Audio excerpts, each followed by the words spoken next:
And let's move on to explore some of Shakespeare's comedies for a while. Okay, the comedies. Yeah, comedies, guys. Comedies. Okay, comedies. Comedy!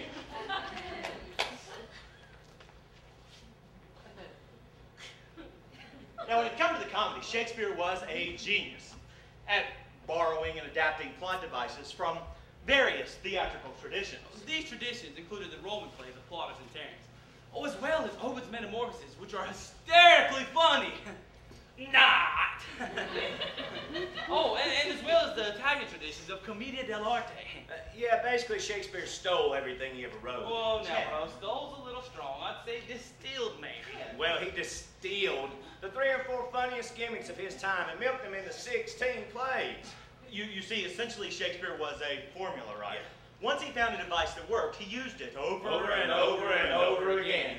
So, Mr. Shakespeare, the question we have is this. Why did you write 16 comedies? When you could have written just one. In order to answer this, Chad and Joseph and I have taken the liberty of condensing all 16 of Shakespeare's comedies into one play, entitled The Comedy of Two Well-Measured Gentlemen Lost in the Merry Wives of Winter on a Midsummer's 12th Night in Winter. Or Cymbeline taming Pericles the Merchant in A Tempest of Love as much as you like it for nothing. Or The Love Boat Goes to Verona.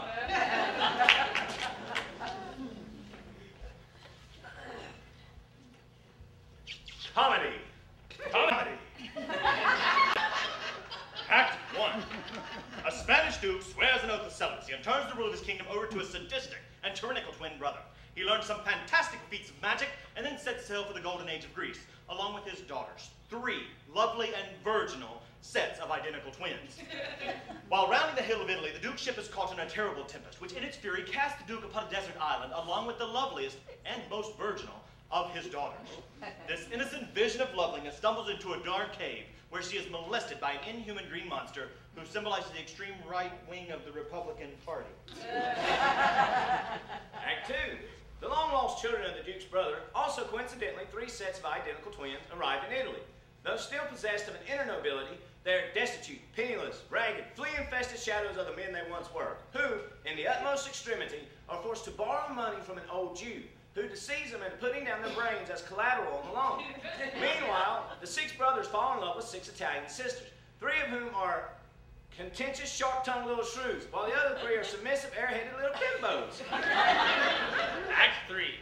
The duke's shipwrecked daughters wash up on the shores of Italy and disguise themselves as men, where they become pages to the shrews and matchmakers to the duke's brother's sons. They lead the lovers into a nearby forest where on a midsummer's night, a group of mischievous fairies squeeze the aphrodisiac juice of a hermaphroditic flower into the eyes of the shrews, causing them to fall in love with their pages, who in turn fall in love with the duke's brother's sons. Then, the queen of the fairies seduces the jackass, and they all have a lovely bisexual animalistic orgy. Act 4. The elderly gentleman, finding his daughters missing, dispatched messages to the pages telling them to kill any man in the vicinity. However, unable to find any men in the forest, the faithful messengers, in a last misguided attempt at loyalty, deliver the messages to one another and kill themselves. Meanwhile, the duke and the fish creature return to the forest, disguised as Russians, and for no apparent reason do a 2-man underwater version of Uncle Vanya. Act 5. The duke commands the fairies to right their wrongs. The pages and the bimbos get to a knockdown, drag-out fight in the mud. The pages' clothes get ripped off, revealing female genitalia. The duke recognizes his daughters. The duke's brother's son recognizes her uncle. The magician turns the monster into a newt, and he becomes Speaker of the House.